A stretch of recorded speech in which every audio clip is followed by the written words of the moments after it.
President Adama Barrow received a rousing welcome from constituents across the Jokado, Lower and Upper Nuimi districts during his visit to the North Bank region at Bantanding Wolof, fulfilling his constitutional mandate.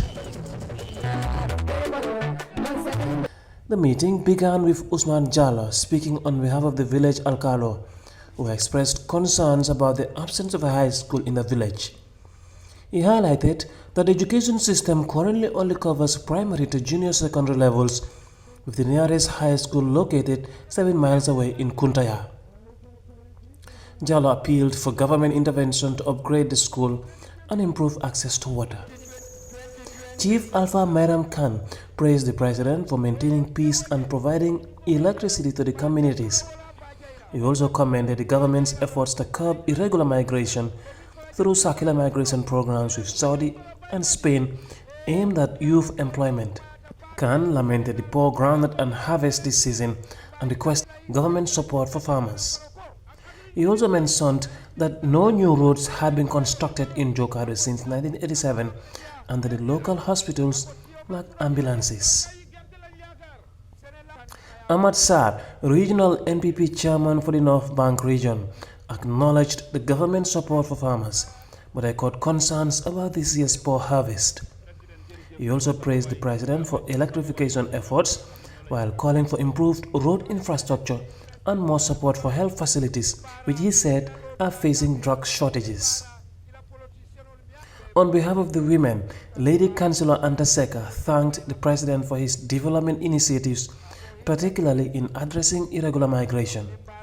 She also voiced concerns about the poor harvest and urged the president to enhance support for women in agriculture, especially through better facilities to boost their farming capabilities. Tamsir Cham, Nam for Lower Nuimi, speaking on behalf of his colleague Nam from Jokado, expressed gratitude for electricity provided to most of Jokado, though 3 villages remain without power.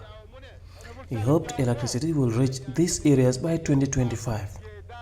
Cham also thanked the president for the modern health facilities in Chisemajao and called for similar developments in Upper and Lower Nuimi districts. He appealed for better road infrastructure and higher groundnut prices to support farmers during the ongoing poor harvest. Among the highlight of the meeting was the presentation of a $21.6 million grant to 50 farmers from Jokado, Lower and Upper Nuimi districts involved in agricultural production.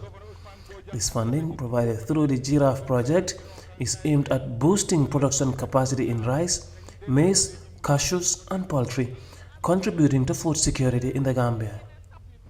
Dr. Demba Sabali, Minister of Agriculture, reported that maize, rice, coos and groundnut seeds had been distributed nationwide this farming season at no cost.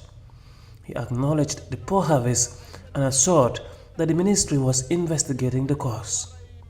The minister also highlighted ongoing projects under the Giraffe and Roots programs, including seed distribution, horticultural gardens for women, and plans for road construction to support agriculture.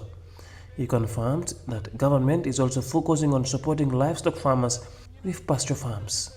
Hamad Nkeba, Minister of Lands and Regional Government, commended the president for his leadership and dedication to public service.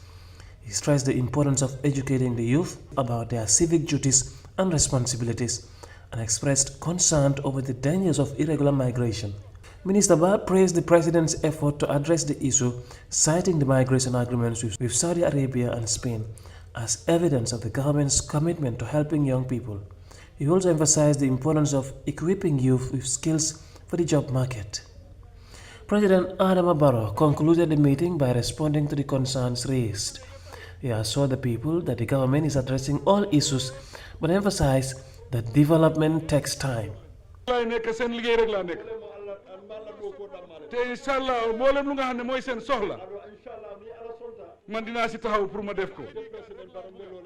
The president reaffirmed his commitment to achieving universal access to electricity and addressing health sector challenges, including drug shortages. On the issue of migration, President Barrow encouraged the youth to take advantage of the opportunities provided through the migration agreements, but cautioned against mass immigration, which could create a gap in the country's development needs. The president also confirmed ongoing efforts to improve road infrastructure, with new roads being constructed and additional funding pledged by development partners like the World Bank. President Barrow reassured the community that plans are in place to extend electricity to all parts of Jokado, Lower Nuimi and Upper Nuimi by 2025.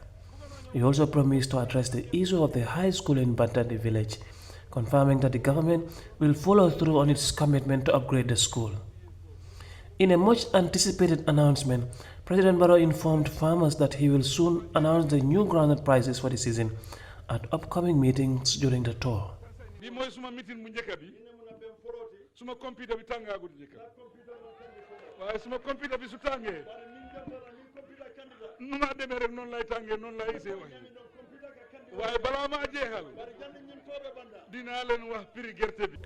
The president concluded his speech by calling for peace, emphasizing that stability is essential for national development. Momodou Lamin Choi,